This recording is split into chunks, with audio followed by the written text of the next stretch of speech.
Top quality और consistent performance के लिए सिर्फ सिल्वर पंप नाम याद रखना। मैं तो कुछ और पूछ रहा हूं। मैं यहाँ पे आज बात पॉलिटिकल से ज्यादा जो समाज में हो रहा है मैं उसकी बात कर रहा हूं। देखिए, बंगाल में मुर्शिदाबाद हिंसा पर एक बड़ी खबर आ जाई है, वो दिखाना चाहता हूं और ये पता लग जाएगा इससे कि इस हिंसा की प्लानिंग कितनी बड़ी थी। जरा जानकारी देखिए आप, मुर्शिदाबाद हिंसा में कैसे एक बड़ा यहाँ पर एंगल सामने आया है। इस हिंसा की 3 महीने पहले प्लानिंग की गई थी। हिंदुओं को टारगेट करना मकसद था। बहुत बड़े हमले की तैयारी की गई थी। तैयारी थी कि पुलिस हालात को संभाल ना सके। कट्टरपंथियों को सीमा पार से भारत लाया गया। बांग्लादेश में इसकी ट्रेनिंग दी गई थी। मुर्शिदाबाद में अराजक तत्व आम लोगों के बीच मिल गए, घुल मिल गए। हिंसा के बाद अराजक तत्व दूसरे राज्यों में भाग गए। यानी पूरी 3 महीने पहले एक इंटरनेशनल साजिश और हिंदुओं के पलायन पर जब यह बात पूछी गई पश्चिम बंगाल के कैबिनेट मंत्री फिरहाद हकीम से, तो उन्होंने क्या कहा था वो बयान बहुत वायरल है।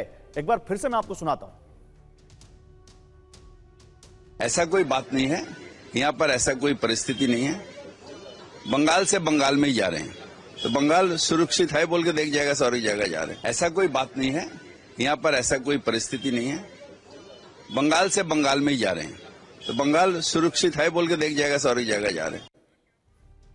तो देखिए, फिरहाद हकीम है, ममता बनर्जी की सरकार में मंत्री हैं। देवकीनंदन जी सुनिए, हम दोनों तरफ की बात दिखा रहे हैं, हम एक तरफा बात नहीं कर रहे हैं। वहां की सरकार यह कह रही है कि ऐसा कुछ नहीं है, बंगाल से बंगाल में ही तो गए, कौन सा बड़ा पलायन हो गया। गुजरात में क्या हुआ था, तब तो सब लोग चुपचाप बैठे हुए थे। देवकीनंदन जी देखिए, एक बात सुनिए, रामायण में एक बात कही है, सोचिए नृप जो नीत नहीं जाना, जिहि न प्रजा प्रिय प्राण समाना। वो राजा सोचनीय है जिस राजा को राजनीति नहीं आती और जो अपनी प्रजा को अपने पुत्रवत प्यार नहीं करता, उसे सुरक्षा प्रदान नहीं करता, वो राजा सोचनीय है। और मुझे दुख है इस समय बंगाल की जो चीफ मिनिस्टर हैं वो ममता बनर्जी हैं, वो हिंदू हैं और हिंदू होने के नाते हिंदुओं पे अत्याचार हो रहा है, दुराचार हो रहा है, बहन बेटियों पे हो रहा है। चलो पुरुषों पे थोड़ा बहुत हो, लड़ाई दंगा हो जाए, सड़क पे 2 जने लड़ जाएं, इट्स ओके, वो सहनशील, वो किसी पे हमला।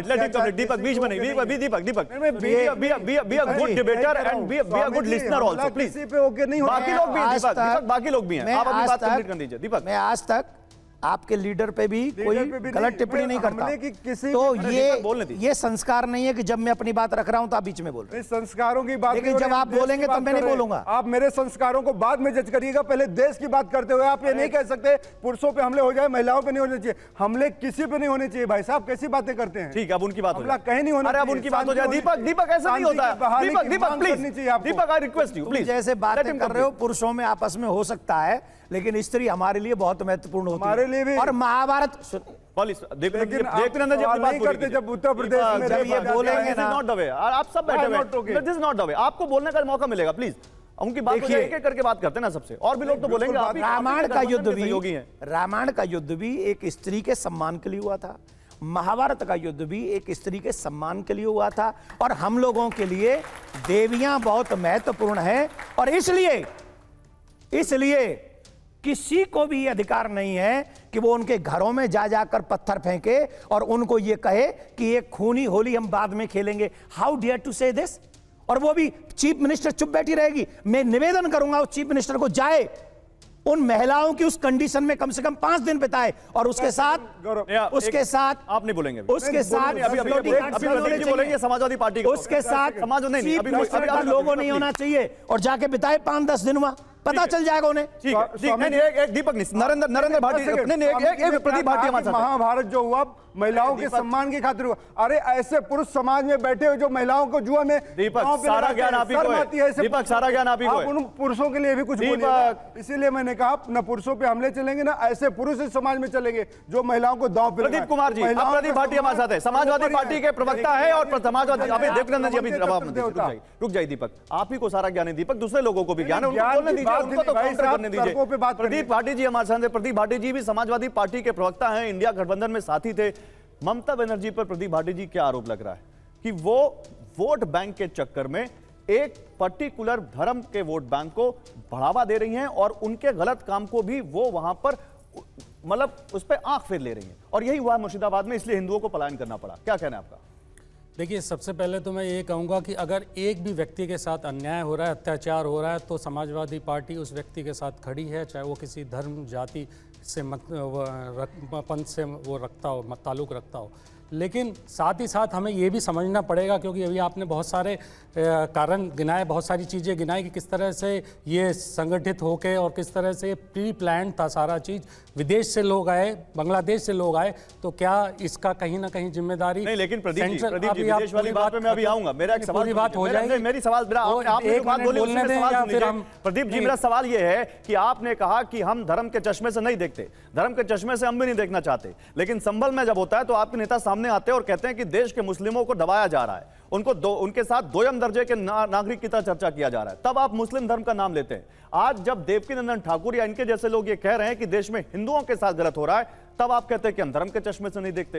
ये तो दोहरा रवैया हो गया ना। आपका सवाल खत्म हो गया तो मुझे पूरा जवाब देने का अभी मौका मेरे दें, बहुत तो सवाल मैं- है, लेकिन इस पर जवाब दीजिए। नहीं नहीं, अगर आपका सवाल खत्म हो गया तो मुझे मौका पूरा अरे बोलिए दीजिए। महाराज, बोलिए, हाँ बोलिए। बोलिए। नहीं नहीं, महाराज जी वहाँ बैठे, महाराज जी मैं नहीं हूँ। अरे बोलिए, आप सुनिए, बात सुनिए पहले, ठीक है। आपने संभल की बात करी, संभल की दंगे की जो पहला दंगा हुआ जिस पे पलायन की बात भी शुरू हुई, किसकी सरकार थी, कौन मंत्री थे उसके अंदर? जो वो मंत्री थे आपके कल्याण सिंह जी, उसमें गुप्ता जी मंत्री थे, जो दोनों बाद में आके बीजेपी के मंत्री बने, मुख्यमंत्री बने।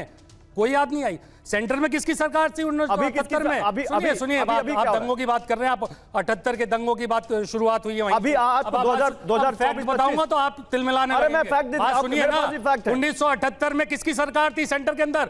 आडवाणी जी मिनिस्टर थे, हमारे वाजपेयी साहब मिनिस्टर थे। जब उनको ज्ञान नहीं आया कि दंगे हो रहे हैं, इतना बुरा हिंदुओं के साथ हो रहा है, यहाँ आज हिंदू हिंदुए सम्राट 2014 में उपजे, उन्होंने इतने सारे दंगे हो रहे हैं और हिंदुओं की हालत ये, अगर ये हिंदुओं की हालत ये हो रखी है, नरेंद्र भाटी जी, नरेंद्र भाटी जी, आप नहीं कर सकते उनकी रखवाली। आप बात कर रहे हैं, बहुत अच्छा तर्क है, हिंदू मुस्लिम कर रहे हैं, बहुत अच्छा तर्क है, नहीं बहुत अच्छा तर्क है, हम बहुत अच्छा तर्क है। आप क्या बात करते हैं भाटी जी, आप हिंदुओं के खिलाफ? अगर अरे मेरा सवाल सुनिए भाई, मेरे चश्मा देखना है, आवाज आपको सिर्फ बिल्कुल नहीं, आवाज ऊंची करने से कुछ नहीं होता। भाटी साहब होल्ड ऑन, और आपको जाके यहाँ पे भाटी साहब अच्छी अच्छी बातें करनी है। भाटी साहब सवाल अच्छा लगे, भाटी साहब सवाल अच्छा लगे ना लगे, मेरे को उसकी कोई चिंता नहीं है। मेरे को चिंता है, नहीं सुनिए मेरी बात सुनिए, बहुत हिम्मत है सर, चार विपक्ष के प्रवक्ता बैठे हैं। मेरा सवाल यह है कि मैंने आपसे पूछा, आपके नेता जब मुस्लिमों पर अत्याचार होता है तब धर्म का चश्मा ओढ़ लेते हैं, तो जब हिंदुओं पर चश्मा अत्याचार होता है तब वो सेकुलर क्यों बन जाते हैं, तब उनको हिंदुओं पर अत्याचार क्यों नहीं दिखता? इसका जवाब सहनियत और मानसिकता, सहनियत नहीं है, ये तर्क है। आपने आरोप, सुनिए बात, अब चुप बोलिए, आपने आरोप लगा, आप चुपचाप बोलिए। जितने भी दंगे हुए उसमें चाहे वो हिंदुओं के साथ कुछ अत्याचार हुआ, हमने अपनी तरफ से, समाजवादी पार्टी ने अपनी तरफ से जो भी हम कर सकते थे, चाहे वो फाइनेंशियल हेल्प है, वो फाइनेंशियल हेल्प भी हमने, और सबसे ज्यादा हिंदुओं के साथ और दलितों के साथ जितने अत्याचार हुए सबसे ज्यादा समाजवादी पार्टी ने किया हेल्प, सबसे ज्यादा। लेकिन ये भूल जाएंगे, ये जाके उसको हिंदू मुस्लिम करना की कोशिश करेंगे। अरे जब हमने दलित बहन बेटियों के साथ कुछ अत्याचार हुआ, हमने जाके हर तरह से मदद पहुंचाई उनको, जितनी हमारी कुवत थी विपक्ष में रह के हम पहुंचाए। लेकिन आपको वो नहीं दिखेगा, आप बोलेंगे नहीं मुसलमानों के साथ किया इसलिए ये ठीक है। ओके, बीजेपी के प्रवक्ता मेरे साथ बैठे हैं, चलिए बीजेपी के प्रवक्ता मेरे साथ बैठे। ओके, देश में डालती है, प्रदीप जी और आप बीपी बढ़ यही जाएगा। करते हैं। प्रदीप जी आराम से, बीपी बढ़ जाएगा, आराम से बात करते हैं, मुझे नहीं पड़ रहा है। आपको होगी, मुझे है ही नहीं। शिवम त्यागी मेरे साथ है, शिवम जी, शिवम त्यागी मेरे साथ है, बीजेपी के प्रवक्ता मेरे साथ है। अरे बहुत अच्छी बात है सर, साइकिल चलाना चाहिए, साइकिल चलाने से हेल्थ अच्छी रहती है, लेकिन उसका मतलब थोड़ी ना कि आप ऊंची आवाज में चिल्लाओगे, तब भी बीपी बढ़ जाएगा।